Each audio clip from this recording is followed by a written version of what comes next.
So I would like to welcome all of you to today's webinar on the future of influencers marketing. First of all, I would like to thank all of you for joining us here today, taking out investing your time. My name is Puja Menon. I work as a content strategist with GreenHonchos, and I am your moderator for the evening. So we are very fortunate to have an amazing panel of guests who look really beautiful and who are here to share their views and insights into the influencer marketing industry and the changing metrics and strategy in the post-pandemic world. So before we dive deep into the discussion, I would request my panel to briefly introduce themselves, starting with Simmy. Hi. Thank you so much, Puja. Thank you for having me here today for this discussion. Hello, everyone. I'm Simmy. I'm a beauty content creator on YouTube as well as on Instagram. It's been roughly close to 3 years that I've been in this industry, and it's been amazing. And a little bit about me and my background. I have done MBA in marketing, and then I worked in a corporate, and then I switched to a full-time beauty content creator. So that's a little bit about me, and I'm really excited for this discussion today because I'm sure we're going to get some really cool insights. So yeah, over to you, Nikhil. Okay, thanks Puja for having all of us. So just a little background on me. My name is Nikhil firstly, and I am a content creator and the co-founder of a digital marketing agency called Snack Digital. And I have been creating content since around 5 years. And just before that, it's been like 8 years I've been making music as well. And I have 6 years of experience in fashion styling. Yeah, so that's just a little bit of what I do altogether. Thank you. Over to Pranay. Hey, thanks, Nikhil. Good to meet everyone. Thanks for joining in. I'm Pranay, and I'm the CEO and founder of CHTRBox. We're one of the leading influencer marketing companies in the country. This is my second company. I have previously, co-founded and exited another company before this called letsintern.com, which grew to be the largest platform for college students to find internships. So yeah, I love data, I love content, I love social media and influencers. So yeah, this is what we've been doing, and I'm super excited to talk to you guys more about this. Look forward to that. Viraj, over to you. Hey guys, my name is Viraj. Super glad to be here and share the platform with all of these guys. I'm the co-founder CEO of MonkE Entertainment. We are one of India's leading talent management organizations. We represent some of India's biggest digital content creators across genres and across platforms. So we have creators across YouTube, TikTok, Instagram, Facebook, all of that. And what we do is we also enable brands to connect with a lot of these content creators and ensure that the synergy is super smooth between both of them. Over to one of you guys, Srishti or Avantika. Srishti, yeah. So, hi, we're the Sisterco. I'm Srishti and I'm Avantika. So we started the Sisterco about roughly 3.5 years ago, and it's been a great adventure, I would say. And to be very honest, we started this as more like a passion project, which actually converted to a business right now. And so my background, I have actually studied accounting and finance, and post which I actually did my post-graduation in fashion business management from ISDI Parsons. And Avantika? Yeah, so I've dabbled in digital marketing and I've been a part of an event management company for a year and a half. And just this year, Srishti and I decided to take Sisterco full time, and the pandemic hit us. But yeah, that's it. I guess to you, Puja. Yeah, well, thank you so much. Okay, so before we, thank you so much for the introduction, and now it's time for the serious business to get into the discussion. So, as they say, all good things come to an end, and I believe the same stands true for bad things as well. Hopefully, we will overcome the unprecedented crisis sooner than later. So, my first question is to Nikhil. Like, see, these days, work from home has become the new normal. From going to office wearing all formals. Now people have slipped into baggy clothes, comfy clothes. So, how do you think that fashion choices will change in the post-pandemic era?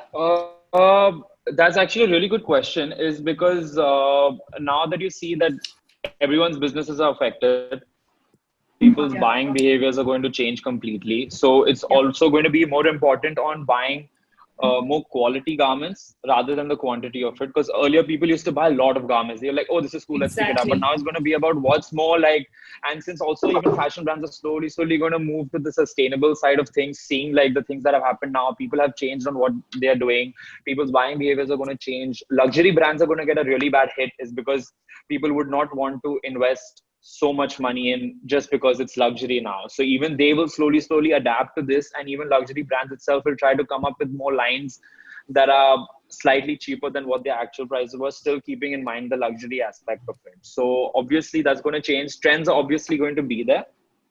How we've basically going to function exactly how we functioned before when it comes to trends. But the only thing is that people's buying behaviors are going to change a lot. It's going to move a lot more towards the sustainable side of things overall in general. Yeah. Okay. So my next question is to Pranay. So what are you hearing from the brands in terms of the changing requirements to engage with the customers? Are they planning to reproduce their line? So actually, interesting question and times for all of us. What we're seeing definitely change, like Nikhil very rightly said, that we're seeing, this is an important thing that's happened to all of us, right? And it's happened to everybody at the same time. So it's going to be, a culture change that's happened. One of the things that I think, brands are definitely more aware of it right now is that even while we do move out of lockdown, and I hope it's very soon, it's going to be a slow movement out of lockdown, right? It's not going to be that, hopefully, and as well for everybody's well-being, it's not going to be that, lockdown's over and people are going to be in malls immediately, right? So the big change that, brands are also expecting is that there is going to be lesser amount of footfall or traffic into large air-conditioned spaces, malls, markets. So I think, and rightly so, I know you guys do a lot of work in e-commerce as well. So a lot of our brands are realizing the larger importance. I mean, it's the joke that's gone around that, unfortunately, COVID has caused more of digitalization than anything else before. So yeah, we are definitely expecting a lot of that. It's also going to, yes, I'm not too exposed to this, the supply chain and how that will get impacted, but I think consumers' buying behavior will definitely change, and where they buy will definitely change. Yeah. So how are you mobilizing your influencer network to match the changing needs? How are you planning to do that? Still questions addressed to me? Okay. Yeah. I don't know if we're mobilizing them any differently. I mean, we've been a super data-focused influencer network. We help brands access over 300,000 influencers in India. We've really worked with some of these influencers on this panel as well. I know we have done some work with Simmy and Nikhil for sure. And of course, with Viraj, we do a lot of work as well. So I think we're not doing anything different. Brands have become a little bit more conscious on how they are spending. So the core difference I think that they have is that if earlier they were perhaps looking at the top of the pyramid when it comes to influencers, they've started to look at more micro, more nano influencers, more emerging influencers where there is better value. We're also looking at long-term deals with influencers so that there is a larger relationship, both, and that helps both from an authenticity as well as from a cost advantage as well. Everything that we do works virtually. We had very less involvement of influencers actually going to physical events or doing something offline. So that's not really changed. In fact, we've seen a spike in the way influencers are actually being used. Of course, there are a lot of sectors that are not active right now, but the sectors that are active or are planning to be active, they have moved into influencer marketing quite extensively.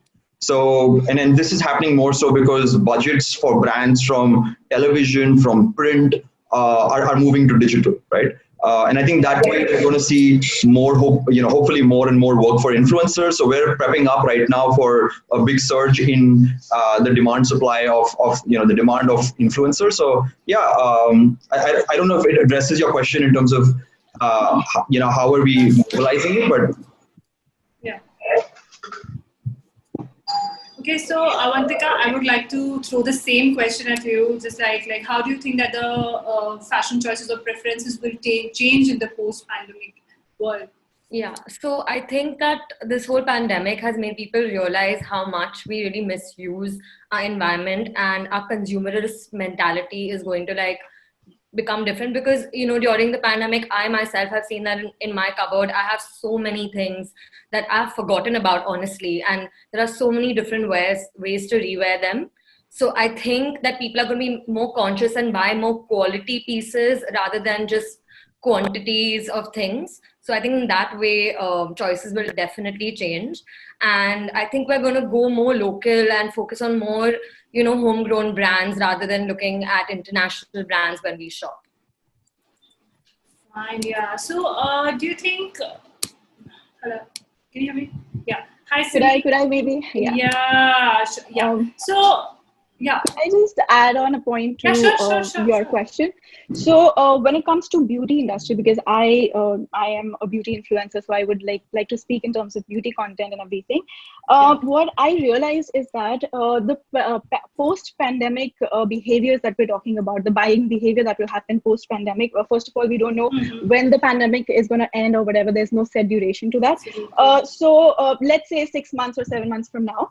But the psychological behaviors or the post-pandemic buying behaviors have already started during lockdown. So what I have realized and noticed is that people have started understanding and realizing how less important makeup is in life.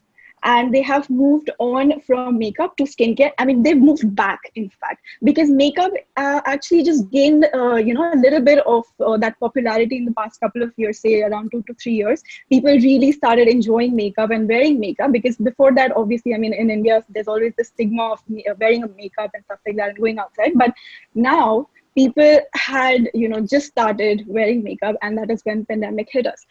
So I think people have now again moved back to skincare. And I've seen a lot of things like, how to do your own nails at home and how to do your own spa and mani-pedi and everything, like, stuff like that at home.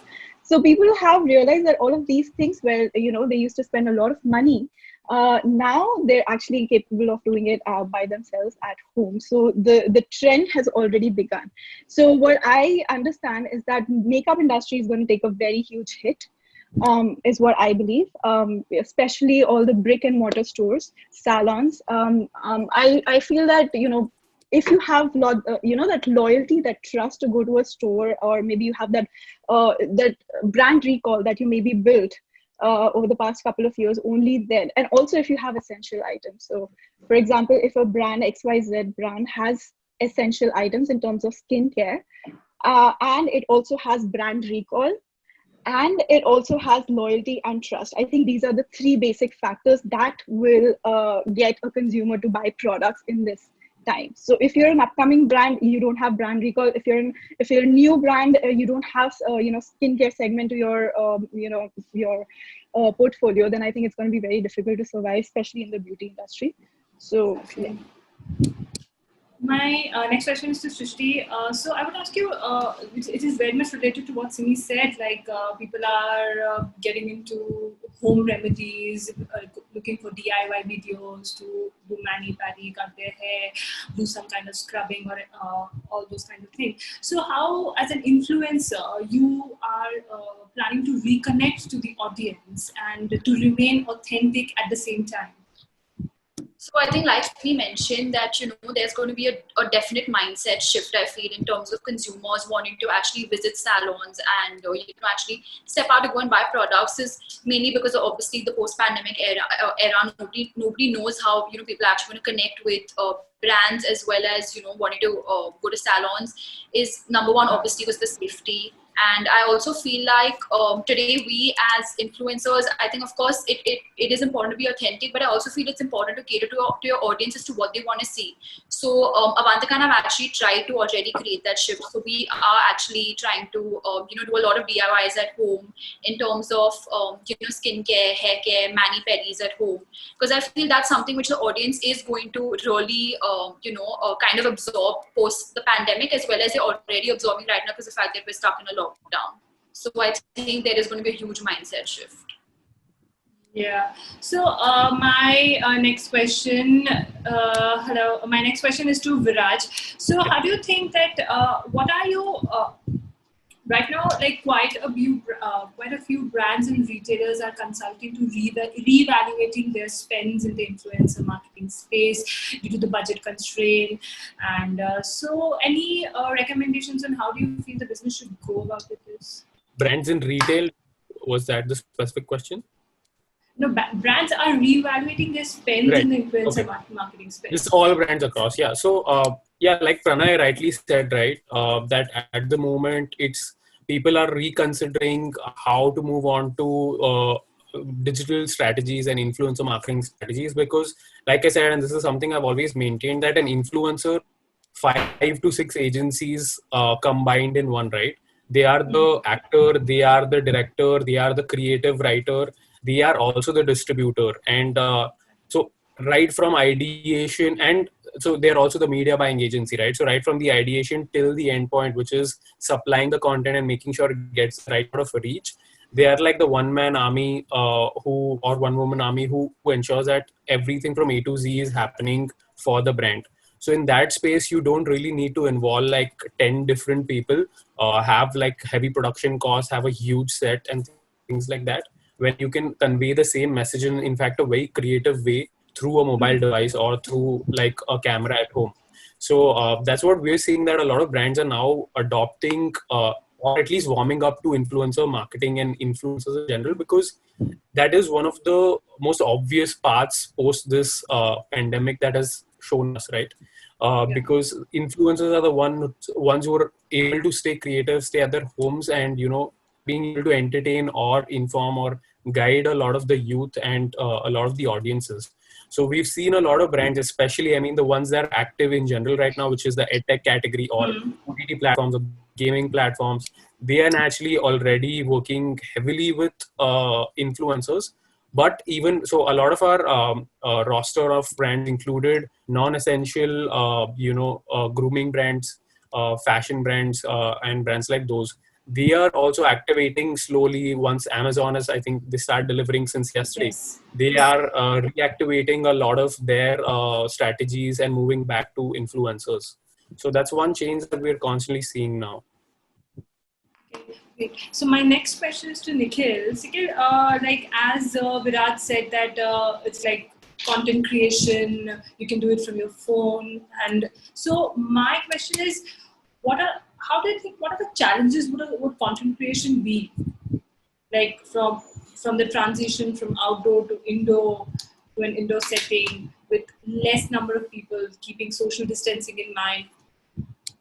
Yeah, so I think it's honestly really great that people are trying to create content just by themselves, because like a lot of people were very dependent on having photographers and stuff like that. Like Viraj clearly knows that how YouTubers, most of them have built from actually creating the content themselves without having a team altogether.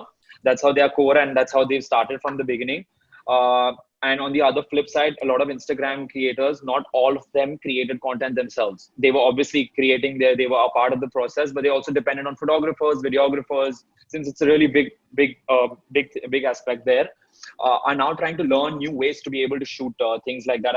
And obviously with new platforms picking up, just like TikTok, for example, people are learning new ways to edit video, because video editing now has become super easy. Like it wasn't as easy how it is right now. Like for us, like not every individual, like I'm talking about the audience now, even the audience are aware on how they can do the things that we do. It's become that easy. So it's also given rise to, obviously, like Pranay also mentioned earlier, about micro influencers, which I think is another big thing where people are now each and every person is creating the content. So it's been great. By the time we're out of this, everyone should be really good at creating content, whether it's indoor or outdoor, whether with a team, without a team. It's in fact amazing. I have really like this one aspect of this. Yeah. So Avantika, so what do you have to say about whether you choose indoor content creation or outdoor content creation? So like Nikhil said, this whole lockdown has made us very self-reliant, and we've figured out ways to do things that we usually are dependent on photographers or like videographers, even editors for it. We started editing our content ourselves, and I've been actually paying attention to learning more of it. When it comes to indoor, outdoors, and fashion per se, I think outdoors will always be a requirement, and it's always necessary because there's only so much you can do inside your house. And when it comes to the challenges that you will face outside, I don't think that would be too much of an issue because we don't have, such large teams. We have probably 2 to 3 people on our team. And I think with the correct amount of caution that we take and social distancing, it shouldn't be an issue at all. Post the pandemic, obviously. Yeah. So as Nikhil was talking about TikTok and how we are making the videos over there, so Simmy, my question to you is, we now in this pandemic, during the lockdown, we have noticed that a lot of people have shifted to TikTok. A lot of people have made their debuts on TikTok. They are taking all kind of viral challenges, posting it on Instagram, YouTube, their Facebook pages. So what do you think? Is it recommended for brands to also move towards a different platform like this? Because it's... Yeah, actually, that's an interesting question because, yes, a lot of Instagrammers have moved to TikTok because that's, like something that you can actually make at home. And there's some, videos that are actually quite entertaining. So you can also post it on Instagram, maintain your engagement on Instagram as well as, and then grab some new audience from TikTok, right? So it's like cross-promoting your content 2 different ways. Now, in terms of brand, I would say that now that if we're talking about essential products, FMCG products, like very, very essential items, if you're talking about, then I feel like brands could promote their products on TikTok as well. Because if you see, there's, like it's a mass audience, right? So you don't really have like a very concentrated market where the purchasing power is too high. It's mostly like, very FMCG, very lower segment products, which can be actually very easily promoted on TikTok as well. So if you talk about if brands should go on TikTok, then definitely brands should always try out different platforms. That is always encouraged for brands. But if me as an influencer, if you ask me, then I would definitely not ask, brands to move on other platforms. I'll be like, please stick to us. But for a brand, definitely I would, encourage them to try out other platforms as well, because obviously essential products and FMCG, fast moving stuff. So I would actually like to add on to that a little bit.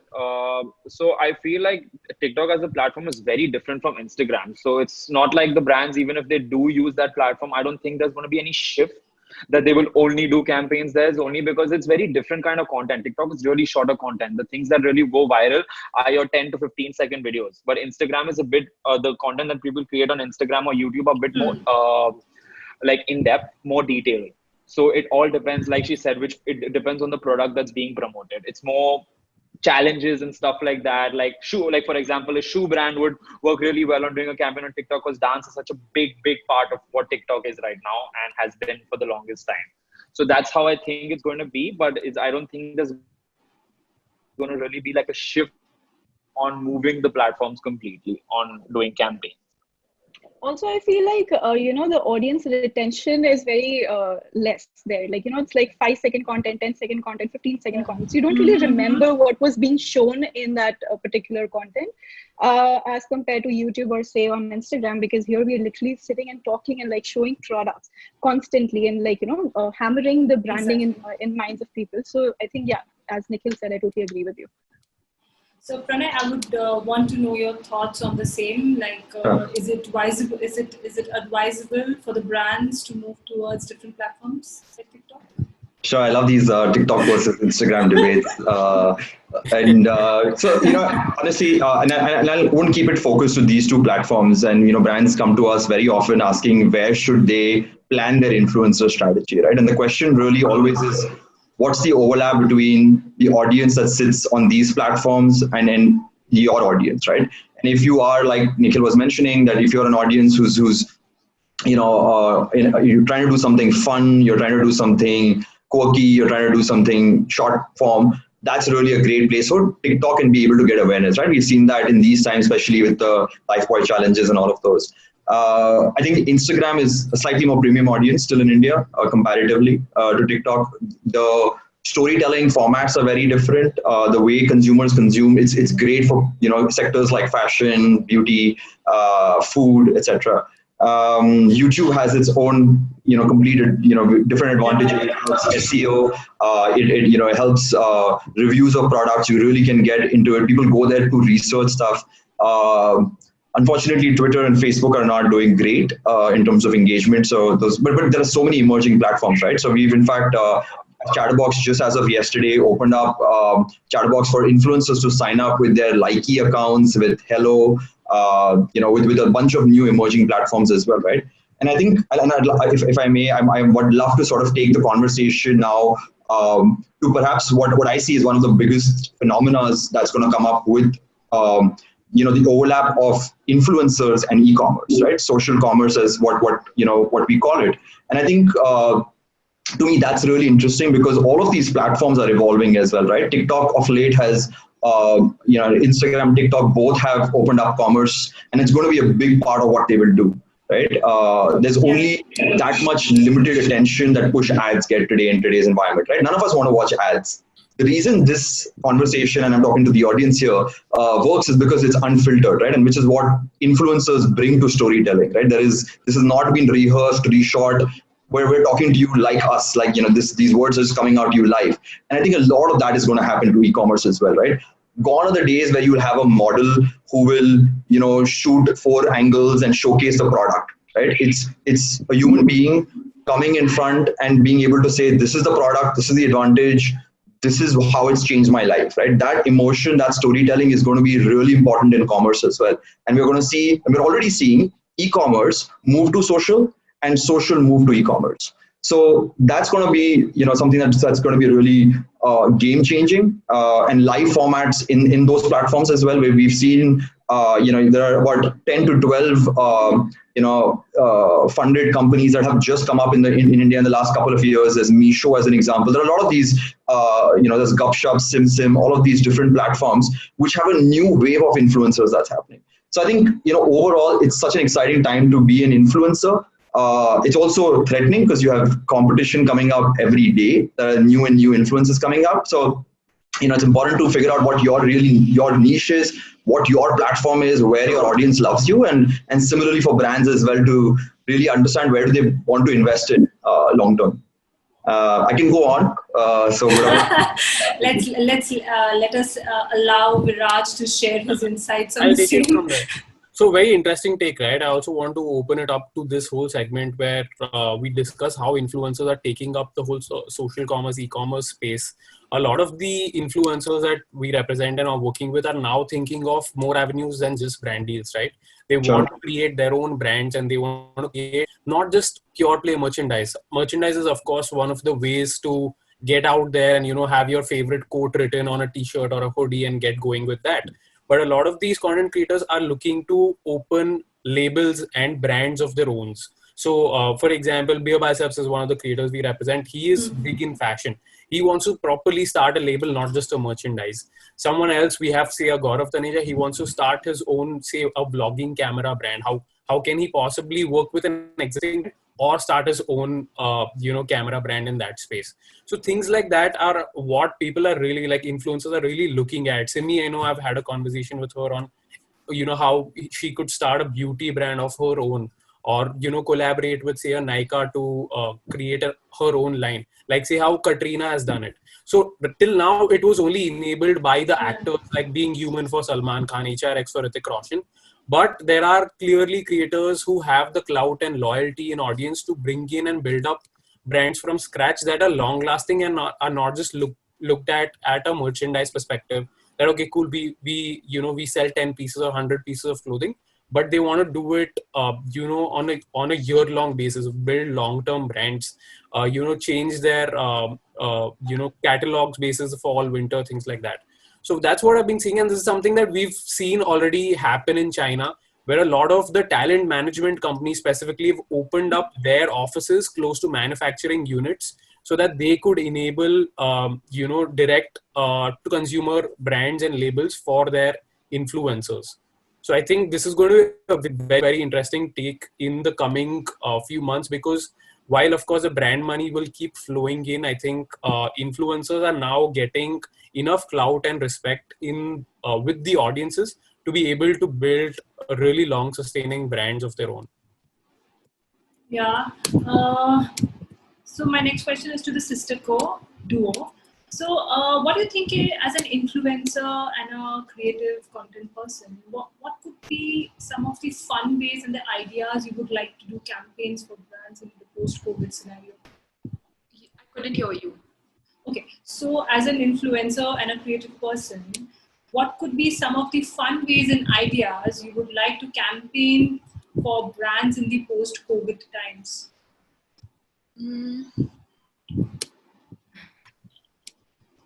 Like what would be the thin line between fun and quirky content? Yeah, I think with the whole TikTok craze that's begun, there has been a little bit of a debate of what's the thin line between fun and quirky and what is just like cringe, as they're saying right now. So I think it's very important to just know who your audience is and what they like. And I think influencers for a long time have been focusing on what brands want out of them. But now it's time to, I think, study your audience and decide what your audience likes, because they are the people who are bringing the brands to you at the end of the day. And if you personally feel that something is, fun, go ahead and do it, because I think this is the time we all are pushing our boundaries in terms of creativity. And I think it's very personal. What is cringe and quirky to you might be fun to me, and vice versa. Yeah. I would also like to add on to that. So I think Avantika and I also did a lot of research. We realized that, for example, the sister co, like we truly believe in what our brand actually stands for. We the kind of content that we want to create is more fashion and beauty driven. So we have also realized. So of course, TikTok is a new platform where everyone's trying to create content. So we've realized I think it's very important to stick to your niche. So I feel like content can be fun and quirky, but at the same time you need to stick to your niche. So for example, as a fashion video, you can do the different kinds of videos that are going around on TikTok, but at the same time add your add your niche to it. So like, what is the fashion video, like Nikhil mentioned, saying that dance for shoe brands. I think dance videos would really work. So I feel at the same time you're also able to promote what your brand stands for, but at the same time you're also able to have some fun and add some quirk around it. So I feel that's the kind of shift that's going to be there. Nikhil, I would like to add. I would like you to add on to this, and I want you to focus on that area as well, where how the influencer should plan to maintain the sensitivity of the current situation as well, while creating such funny and quirky content.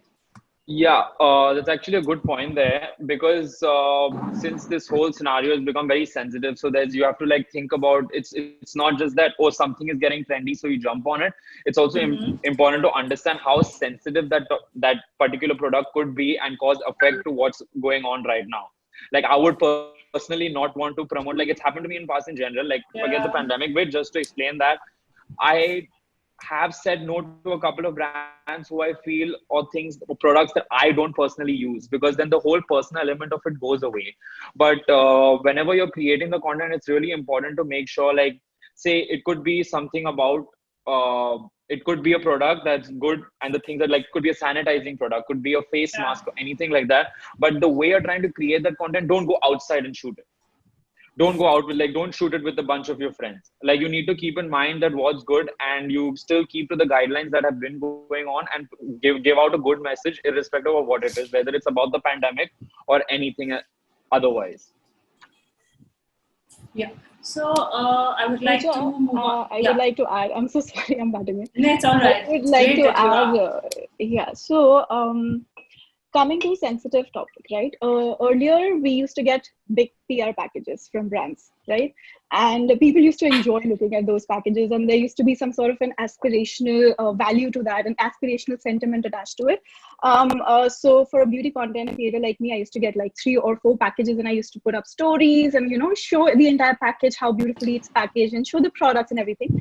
considering the situation right now, if I try to flaunt PR packages, if I try to show that I'm getting, oh my God, so many things, even now, that's going to create a sort of resentment amongst my audience, because they are trying to still, like it's working class basically, which is still struggling with their jobs and, paying rents and all of that. And here I am sitting who's like literally flaunting stuff in their faces. So that's going to cause a lot of resentment, and they're going to literally hate influencers who do that right now. So that's one sensitive topic that I would suggest and, tell you that we should stay away from. Secondly, people like, earlier again, with influencers, there's this whole idea of aspirational lifestyle, right? So how we travel, the clothes we wear, we flaunting Gucci's, Armani's, Prada's, and all of that, So right now, if we do that, that's going to cause a lot of anger, and it's going to cause a lot of stress to people who come on social media, and we don't want that. We want to create fun, quirky content, which could be in terms of, say, a big influencer is also doing jhadu right now. So that's fun, because they relate to it, and that's fun. But if you try to say that, I'm doing jhadu in my Pradas and all of that and Gucci's, then that's a little, oh, she's trying to flaunt and she's trying to show. So I think that's a little sensitive that we have to like really consider right now, considering the mass. And I feel, yeah. So I would shift the ball to Pranay. So Pranay, what do you think is like how important it is to maintain sensitivity during the current scenario, and how are the brands that you're working with are asking your agency to focus on it? Sure. Yeah. So Viraj and we were talking about this earlier as well. And it's the Spider-Man quote, right? That with great responsibility, great power and influence comes responsibility, right? So I think one of the first things that all of us, and I saw so many influencers step up and do, was it's a really tough time for a lot of people, right? So we took up and we initiated an initiative from our side called Chatter for Good, where we are helping nonprofits raise money through our influencer networks. And we've seen so many influencers step up and go out there and do these things, which have raised lakhs of rupees. So we partnered with 𝐒𝐤𝐞𝐈𝐌 as one of the platforms. There are a couple of other NGOs. One is called the Health Center, and there are a lot of other work that's going on as well. And I think it started out by celebrities and PM cares, and then influencers in their own limited capacities came out there and encouraged people out there to become more sensitive, right? So I think, and this, of course, 2 months ago, and I can't believe it was 2 months ago, but when all of this started, influencers playing their role in sensitizing people in terms of what to do, to stay at home or to wash their hands, or to be, sensitive to the superheroes and the, around us, which are the doctors, the policemen, all of that. So I think they play a very strong role, and we, in enabling this, play a very important role as well. I think brands recognize that. And then brands themselves, whether it's their CSR teams, have all wanted to come out there and do their bit, right? So this was one part of it. The other aspect of this, and that's the business side to it, right? That a lot of brands in this time don't have products to physically move to you, right? To sell. So at this time, what they want to do is build long-term loyalty, bring long-term and they want to showcase the values that these brands and businesses stand for, right? And at these times, it was really important for them to come out and take up these initiatives. So we've been, sort of happy to do that, right? It kind of went beyond business for us to also be able to do this. So that's, and yeah, like Simmy and, everyone out here has said that they've been sensitive. And I think that's always what is so powerful about influencers, right? It's authentic, right? That authenticity is what fans love you for, right? It's great that you have fancy kind of products that you receive, but that too is true, right? It's you are receiving them, and your brands love you, and your fans love you for that, right? But at this time, I think what people have really been able to see across celebrities to influencers that, hey, their house looks like mine, right? They have to do those same chores. They have to. They're getting to spend quality time with their pets. Whatever those things are, or with their grandparents. And so many of them have come out and showcased these emotions, and that's really what has been game changing in these 2 months. So we've seen from a data point of view, engagement rates, metrics spike like never before, right? Because people are spending more time on digital. So we've seen influencers create more content, get more engagement. And it's become a two-way conversation, right? So it's not just, it's the first time that each consumer has the time and mental creative space to participate in that content as well, right? Whether it's pass the brush challenge or whatever it is, people have wanted to do that as well, right? And this is what is the influencer culture that has come into and turned every active social media user, from my mom to the college kid, to want to participate in these sort of things. And I think that's really what will change things from here onwards. Yeah, thank you so much, Pranay. Viraj, would you like to add something to this? Yeah, so personally, I feel that a lot of brands are also understanding that, in their messaging, they need to be a lot more empathetic when giving a brief to influencers or even addressing the audience, right? Because this is not the time where you want to flaunt and show off and do things like that. You want to help out, you want to be graceful in your messaging, and you just want to, you want to show like you care, which you should in any case. So that's what I'm seeing constantly brands. So I saw a bunch of brands, like Mama and we work with, they've been kind enough to send out a bunch of like 30-40 sanitizers to their list of influencers that they've been engaging with previously, so that those could be distributed to the more needy, less fortunate, things like that. Influencers have taken up so many of these charities. We've seen a lot of platforms take up a lot of charity streams. YouTube, TikTok, Facebook, they've all, raised funds for the PM Cares funds, or had a various amount of NGOs tie up with them. And, lakhs of rupees have been sort of, raised through the power of influencers. And, that's where you really get to see that, a lot of people, when they keep saying that, influencer marketing is such a big fad, it's going to die out in a year. And they've been saying this since 2015. But I mean, we only see it growing, and things like these where they actually make such a difference. Of course, they've been doing a lot of conversions and sales for brands and things like that. But to be able to raise funds to this tune, which was only thought of that only a Bollywood celebrity or only a sports or a cricket star could be able to have an influence to do, is very heartwarming to see, and is actually quite a welcome move. So I'm just glad that that's happening now. Yeah, exactly. Thank you so much, Viraj, for adding to it. So, as the world settles into the new normal, what is the new normal for you as an influencer, Sister Ko? Yeah, so the new normal is, I think, a mix of a lot of things. Less is more for me personally. Sending out the right messaging, like Pranay said, with great power comes great responsibility. So, be very responsible with your messaging. If you are creating content, make sure you're not showing that, you're outside, you're creating it with a group of 10 people. Be very, very mindful. Like Simmy said, this is not a time to, flaunt the PR packages that you're getting, take too many stories. So I think sensitivity and less is more are two things that is the new normal for me. Srishti, would you like to add?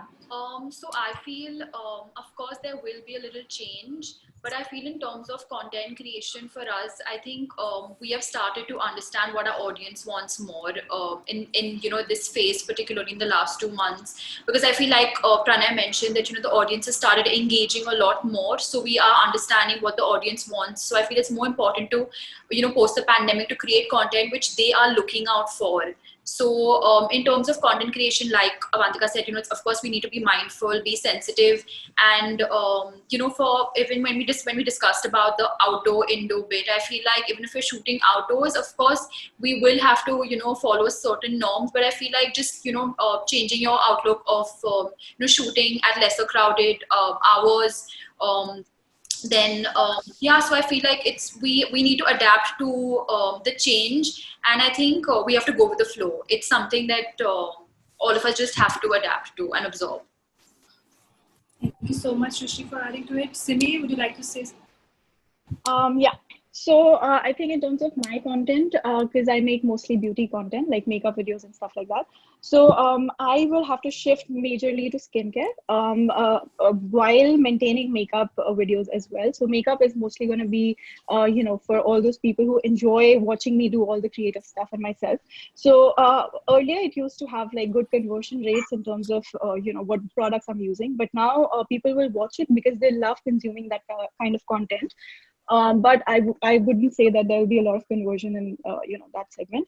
But skincare, however, being in this wellness industry for about 3 years, I understand that this is like essential for us. So stuff like moisturizer and all of that, like how to do your routine and focus more on yourself and all of that. So that content is going to grow. Apart from that, at home stuff like hacks. How to do your own nails, how to do your own, mani-pedi and stuff like that, facial, I'm sorry about that, facials and all of that. So I think that is also going to grow. So my content is mostly going to shift there while maintaining my makeup as well. Thank you so much for giving your superb inputs and taking all my questions and bearing with me for the 45 minutes. And now we are moving to the last segment for the Q&A section. I would request all my attendees to put in your questions into the Zoom chat section so that all our panelists can answer. Well, I have a few here already with me. So I think this is for Nikhil. Since social media is flooded with content, it becomes a little repetitive in terms of content fatigue. How do you suggest brand continues to create engagement among the consumers about their products? Sorry, can you just repeat the second part of the question again, because your voice is completely cracking. I couldn't hear you. Okay, I'm so sorry. How do you suggest brands continue to create engagement among the consumers about their products? Was it audible? Yeah. So I believe that when it comes to engagement, it's like you're saying that there's a lot of people creating content and there's just too much of things happening and it's getting really competitive and stuff like that. But at the end of the day, irrespective of it being competitive, you have to be true to yourself. It's more personal. Like I started off as a personal blog. So the whole idea of having a personal blog is your content being personal and people relating to me. And like everyone has already spoken about the fact that we all know that what our audience really wants now, and then what we'll need to focus on a lot more. So I feel like there's going to be a lot of things that are going to be repetitive. They have been in the past and they will be now, but it's just that you always take your take on it, and I feel it's just going to be great that way. Great. So my next question, thank you so much, Nikhil, but my next question is, one of the panelists mentioned that consumer would buy quality products rather than quantity. So what are your thoughts on the concept of revenge shopping? Okay, I'll take this one. So revenge shopping, I think this is something that happened in China when the markets opened up. And I think that the Chinese market operates very differently to the Indian market. And for the Chinese, buying luxury and buying shopping is very cultural, and it's a sign of being an achiever. It's not the same in India for us. We are more mindful when it comes to spending and what we spend on. And it really depends. I think there will be, of course, there will be consumers who have the buying power who will keep purchasing luxury goods. But on the other hand, I think there will be more mindfulness coming into the picture. And a lot of people will realize that, they don't need that much that they thought they needed, especially in India. That's what I think. Thank you so much, Avantika. I think you have resolved his query. So now the next question is for Pranay and Vikas. What are advertisers looking for while selecting influencers for a campaign, apart from the category relevance and followers count? Okay. Okay. Sure. I'll start answering that, and Vikas. Vikas will take over. So we look at 20 plus key data points when we look at influencers. Number of followers is sure one starting point, but it's a lot always about engagement. Who is engaging, right? And that's most critical. Is it what gender, what age, what geography, what buying habits do the followers have? All of those kind of metrics is, what we look at. We're also looking at things like authenticity. Unfortunately, we've seen influencers, none from this nice pool, but by fake following, right? So you do look at. So we've built technology at CHTRBox for us to be able to analyze, whether these are bots or there are these authentic followers, etc. So there's a whole lot that goes into the science of identifying who the right set of influencers are.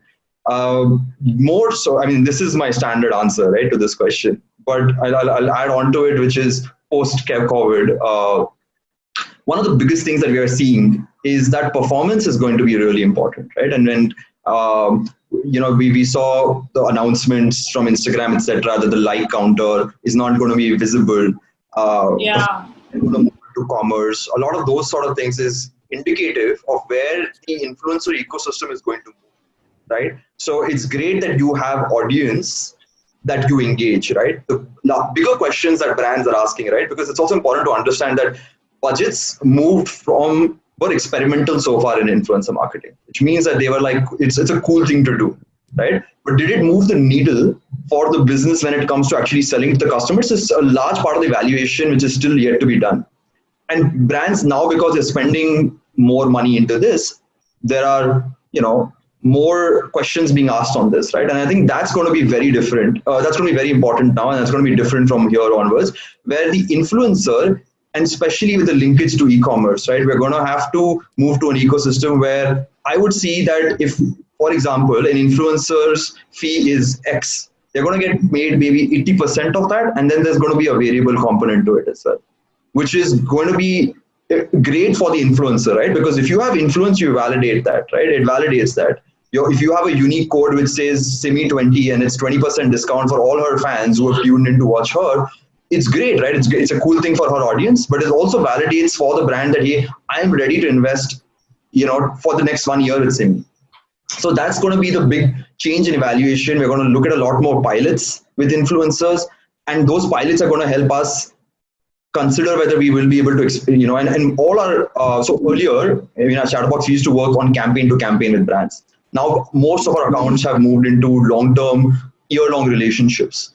And that's because we're able to add repetitive value by working with the influencers that perform. So I think that's going to be a big parameter. We're looking at a lot of data around that. Yeah. And over to you, Viraj. Viraj. Yeah, so one thing, I just lost track of the question. Can you come back on that? What do influencers, how do you identify the best influencers? Yeah, so again, like he said, a lot of the metrics that Pranay already discussed, right? It's not just about the followers and the niche that the influencer is in. Of course, like I would not understand why an automobile brand would work with, say, a beauty influencer for, say, if it's not just for the aesthetic value. It won't make sense. So there needs to be authenticity in what a brand is trying to work with, what sort of creator. Beyond that, again, what's the engagement? What are the audiences that they're engaging with, right? So everything from your gender, demographic, top cities, will all be considered into getting the right, most ideal influencer for your brand. Beyond that, very true on the performance aspect of influencers as well, right?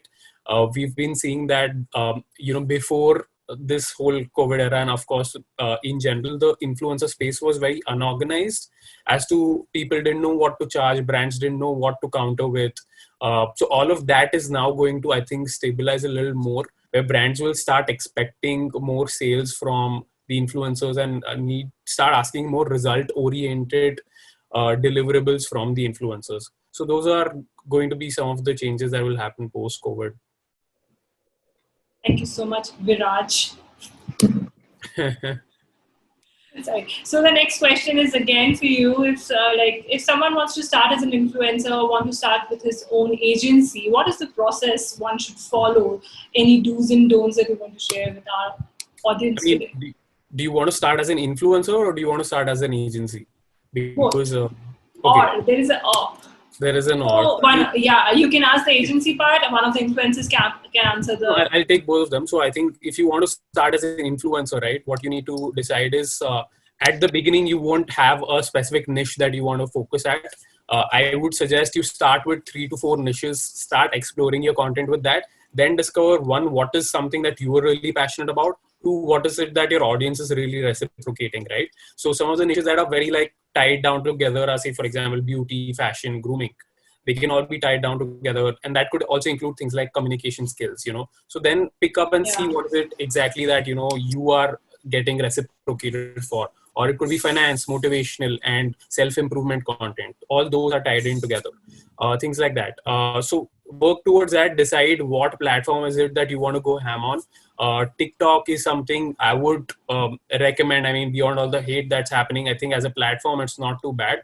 If you create the right kind of content, it does give you the right sort of reach and initial push that, say, a YouTube and an Instagram would take quite some time to get you there with.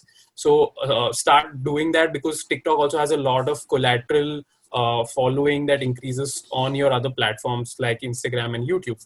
So definitely, don't rule that out because of the stupid arguments that are happening right now. That is separate, and your growth as a content creator is separate. If you want to start an agency, you need to understand, like, there's multiple aspects into what kind of agency you want to get into, right? So you'll need to pick a niche as well. Like, for example, Pranay has taken the whole data backed approach where they work with a lot of micro influencers and influencers across categories. What we've done as an agency is specifically catered to representing a lot of content creators and doing 360-degree management for them and taking them to the next level once they've grown to a certain level, right? Help them with PR, events, brands, collaborations, things like that. Do that, or it could be also just being a social media agency where you're helping brands with influencer launches and activities and things like that. So pick what is it that you want to cater to, what market do you want to cater to, what side of the market you want to cater to, and then that's how you can go about it. I hope that answers your question. I hope that, yeah, surely it must have. You elaborated in such a nice way. I hope it must have solved all his queries. So the last question for the webinar: with the popularity of vocal for local and made in India concepts, have you experimented with content around them, and are they generating good engagement? One by one, you all can share your thoughts. Starting with Nikhil. Yeah. Should I start? Simmy? Yeah. Okay, Simmy, do you want to go? Nikhil, no, please go ahead. Yeah. So I like, again, going a little back also is because, like, why I spoke about luxury brands and a lot of other brands internationally, because a buying behavior of consumers earlier, like most like at least a good 40% of people would shop while they would travel. And now that travel is not there, you automatically want to switch and really learn about more other brands that are available to you. Because I think high street fashion and all of the brands like those will kind of have an effect that way. So a lot of more local designers, young students who are starting their brands and stuff like that are going to be very well out there. And because of like Instagram's feature that they have as well, so people are easily going to get aware about a lot more brands that didn't even have that kind of budgets to do influencer activities or any other marketing strategies that they could do. And their awareness will build, and automatically I think the consumers will start buying a lot more local products than other international ones. Yeah, Simmy. Yes. Yeah, so what I feel is that this is actually now the time that a lot of local brands are going to get a lot of exposure, and people are looking forward to, experiment with local and upcoming brands. It's just that these brands will have to pump in a lot of money into influencer marketing, or say any sort of marketing and branding. So that it's out there, because there are so many brands, there are so many good products and good services by Indians, like started indie, but the only reason that they're not actually growing is because of lack of maybe enough marketing and branding. So I feel if enough money is pumped into it, good branding strategy is applied, then I think local brands can do really well. To Simmy, I would like to shift it to Pranay. I don't have much of a take on in this specific question. Whether I don't personally think international brands are not going to be appreciated in India, where we're a very open culture that way, and and a lot of these international companies make a lot of money for people who are working in India as well. But what I think what we are seeing is definitely a lot more local businesses now, and again, I'll link it back to commerce, right? To e-commerce. There are so many enablers out there that are allowing smaller businesses to not have to wait for the timeline that they had to be able to be out there, right? You can, at as low as a budget of 1 lakh rupees, put your brand up there with another brand who is spending lakhs and lakhs of, because when you see that content, it comes out at the same way, right? So earlier, if it took years to be able to put your brand in a newspaper or on television, smaller brands can really take the digital approach and change that. And I think that's being game changing. And a lot, like if you see like ecosystems like Dunzo or Swiggy, now doing food delivery and stuff like that, it's going to allow someone who's baking bread at home to be able to go out there and deliver it to customers, right? So I think that's going to be the big change. And we're all here as an ecosystem to kind of support that, and would love to enable entrepreneurs. We're all entrepreneurs here, and enable more of those. Those are my 2 cents on this topic. For it. Thank you, Viraj. Would you like to add something? So my 2 cents on this is that we should definitely help Indian businesses out there to reach out to influencers, or in whatever ways that we can figure a way to help them. As a business, luckily for us, we've always had by chance, the opportunity to work with some of the hottest Indian startups that have primarily been direct to consumer. So a lot of brands like, say, Wow Skin Science or Mamaearth or Flow Mattress, or even apps like Grow Upstocks that are finance apps. They're all like Indian first brands, and they're all digital first brands.